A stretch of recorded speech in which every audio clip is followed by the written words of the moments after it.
Let's talk to the brilliant Alex Phillips. Hello, Alex. Hello, Kev. How are you, my darling? I'm very, very well. Thank you for stepping in at late notice.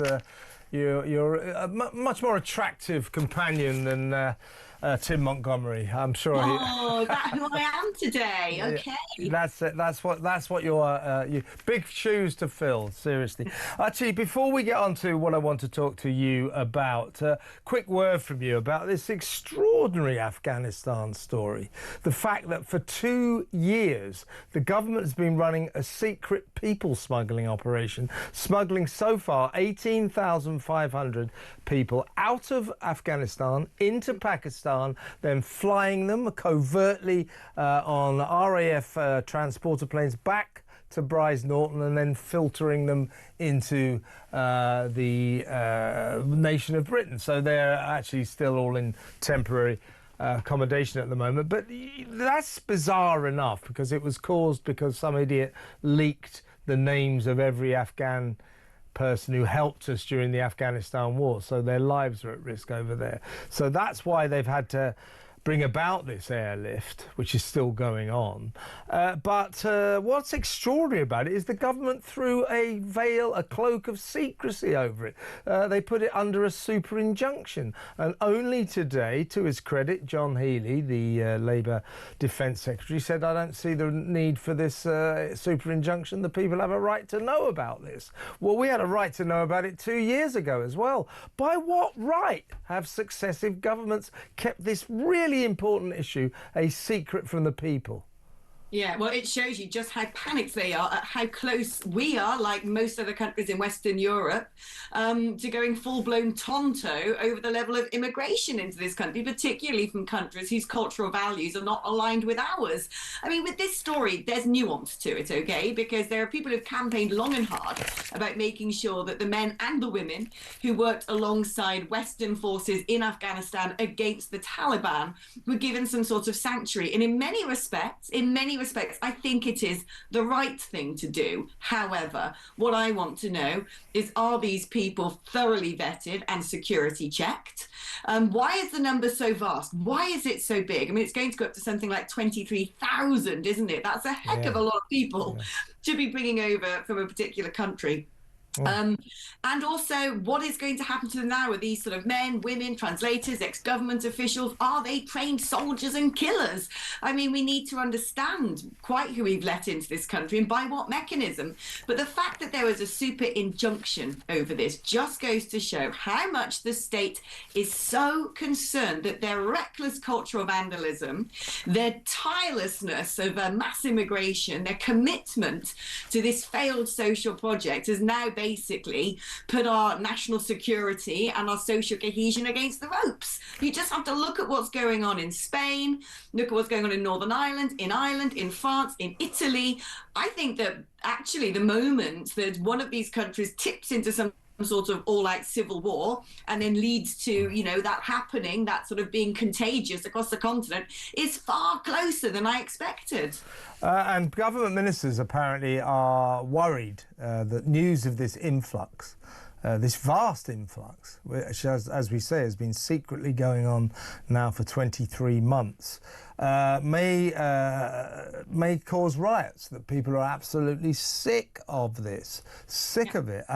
You mentioned what kind of people are we letting in. It is well known, it's been written, the Mail have written about it, that several sex offenders who had previously been refused the right to come to Britain have now managed to come to Britain under this scheme because of their contention, well, I might be a sex offender, but if you leave me in Afghanistan, I will be killed. So we are importing sex offenders. That's good, isn't it?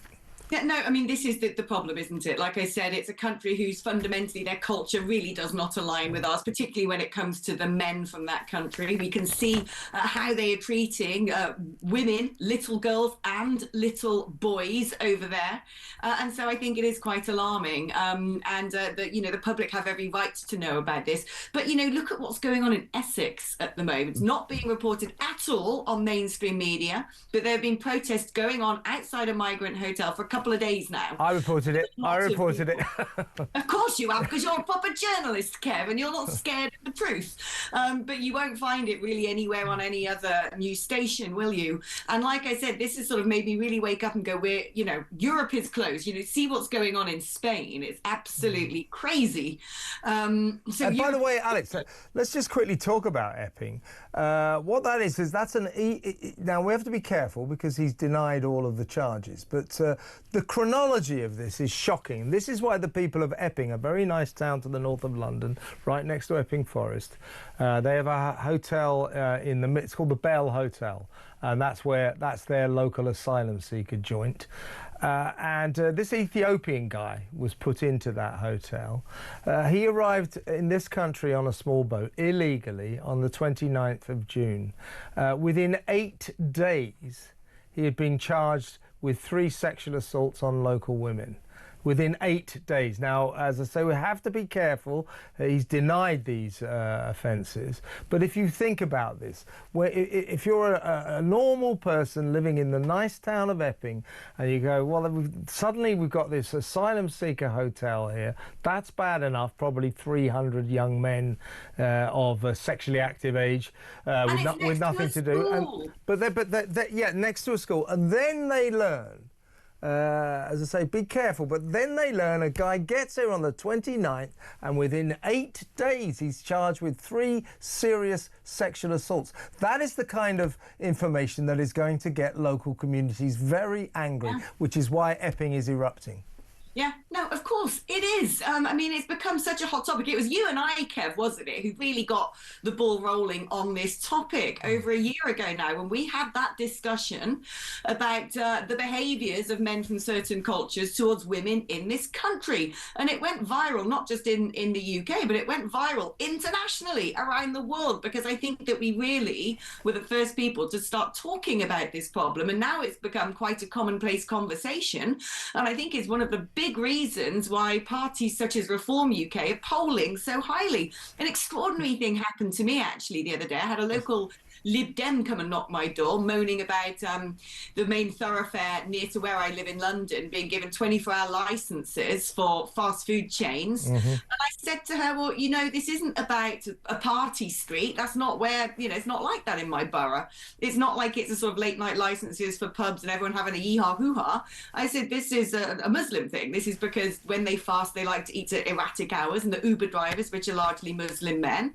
And she said, I think you're right. And we started speaking about a local asylum hotel, and she said, I've been a Lib Dem all my life and I think I'm going to vote Reform. And you just think this is wow. And it's about women's safety. A lot of women out there know what's going on and are terrified. I'll tell you, the migrant policies of successive governments going back 15 years, as you and I have discussed many times now, but it's always worth repeating, have turned this country into an unsafe place for women. And that is an extraordinary development. Yeah, no, it's true. And so many governments now, I remember when, cheesy people like Ed Zero and the like all wore those T-shirts saying, I'm a feminist. And it's like, no, you're not. You're exactly the sort of people who want men in frocks to go into female changing rooms, and men from countries where they stone women and expect them to dress up like ghosts to live freely within our societies. You're not a feminist. Successive governments have thrown women under the bus. Everything they do is tokenistic. Oh, let's have an all-female shortlist. Oh, we need 50% of women to sit on boards or as CEOs. No, we don't. We don't need those things. That undermines us. Okay, what we need is governments to take our integrity and our safety seriously, and they're not doing it. No, they're really not. And I'm glad you mentioned Ed Miliband, because we're going to talk about him after this break. Stick around, Alex. See you in a second.